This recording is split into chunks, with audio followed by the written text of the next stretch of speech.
Ukrainian forces are locked in combat with the Russians outside Pokrovsk. This is the hottest area of the front line as both sides are trying to seize territory from the other. Just how did this happen and what can you do to help? I'm Paul, U.S. Army combat veteran. Let's get into it.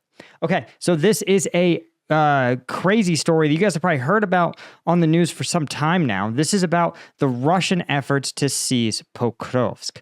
And we know or suspect that Putin ordered the Russian military to take Pokrovsk by actually, I think it was September 30th. So they are 2 weeks behind schedule. And if you know anything about Vladimir Putin, you know that you do not want to miss his orders. Now, the Ukrainians for a long time were adhering to their strategy of a fighting retreat where they would pull back from positions, baiting the Russians to come forward, inflicting the maximum number of casualties. And that strategy seems to have been largely working. Russian casualties are as high as they've ever been. Let's see if we can get the September numbers here for 2024.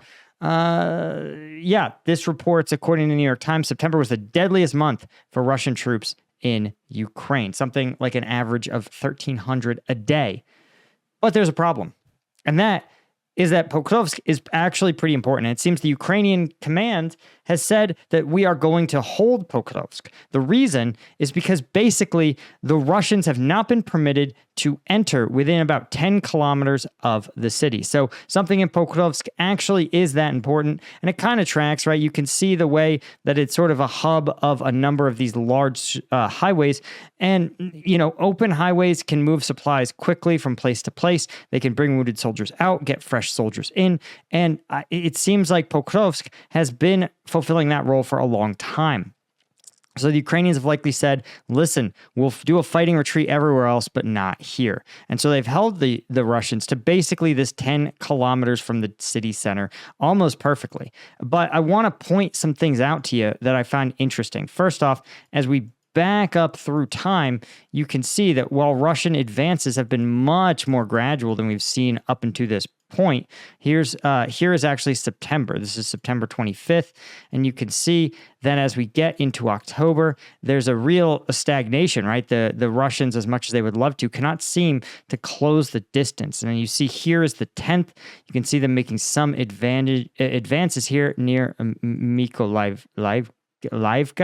And then even more interesting is that you see them advance into this, along this, what looks like a rail line and roadway, and you see them make these advances, and then they get actually driven back. This is really unusual, not so much that it has major tactical significance, but it appears to be an instance where we see Ukrainian forces counterattacking, and we know that that's not something that is aligned with the Ukrainian strategy of preserve people, preserve combat power. So the fact is there was something about this advance in this very specific spot that the Ukrainians said, listen, we can't let the Russians get this. Now, again, if we use the city center of Pokrovsk, you can see that this would put them, again, if we use the edge of the fighting, within 10 kilometers of Pokrovsk, but driven back, they seem to remain well outside of it. So we're outside of that 10-kilometer range. So I think that's why likely Ukrainian forces were instructed, hey, you've got to roll the Russians back here.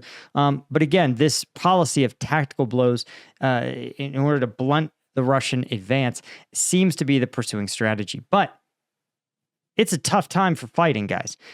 One of the things that I want to point out here is from our partners at UAO, Ukraine Aid Ops, right? They acknowledge that Russians are threatening the supply lines in Pokrovsk, and a bunch of units have asked the UAO and us, right? That's we content creators, or rather you, the viewers of YouTube, are the ones who are supporting these units. We know we've had a long relationship with the 130th, but this time it's the drone pilots of the 25th Brigade. 25-ї повітряно-десантної бригади. З лютого 2022 року ми захистили багато різних ділянок фронту. На даний момент ми знаходимося в стратегічно важливому місті Покровськ, плече до плеча з іншими бригадами, які воюють на цьому напрямку. Для виконання обов'язків нам необхідно мати дуже багато різного обладнання. Це і безпілотники, EcoFlow, Starlink. REBs are drone jammers. They're the defensive systems that you press a button and it kills the drones. It's very, very valuable. А також реп-станції. Волонтерські організації, такі як Ukraine Aid Ops, грають дуже важливу роль в цьому. Обладнання, яке вони надають нам, допомагає стримувати позиції на цій важливій ділянці фронту. Ми заохочуємо усіх приєднатись та донатити нашій бригаді, а також іншим бригадам і батальйонам, які воюють поруч з нами. Дякуємо. Слава Україні! Героям слава! Yeah, that's them outside Pokrovsk, guys. And we're going to put the link in the description. You guys know that, I mean, it's hard to overstate how important your work with these guys has been.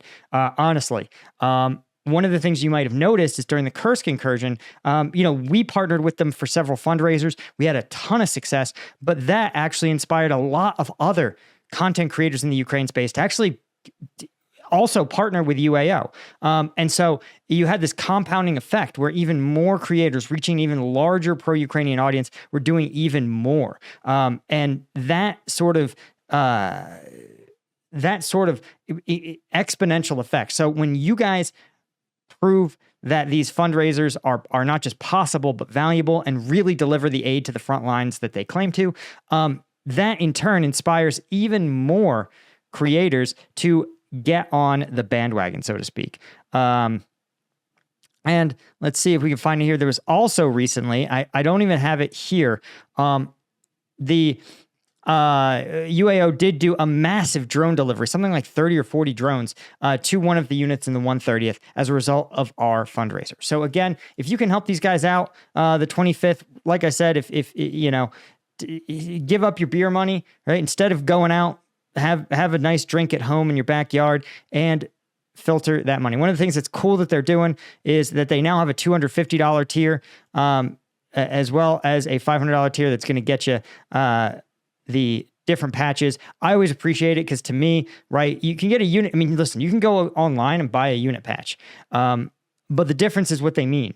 And the fact is that you could say, hey, this 250 bought them a drone. It bought them a drone that they are using to stop the Russians from seizing their country.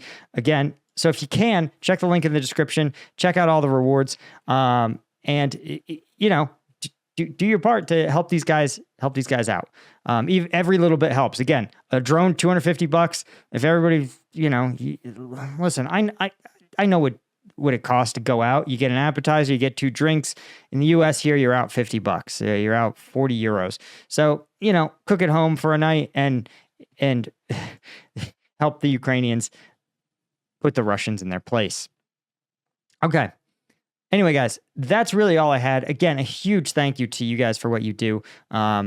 And I'll see you guys in the next one, right? Special thank you to Chris Collier, Robert Colburn, Gaius Marning, Gina Cuesta, Chris Gorz, Francis Al90, Petra Taru, all the Lieutenant tier members. If you haven't hit that subscribe button, I appreciate that as well. And I'll see you guys in the next one. Cheers.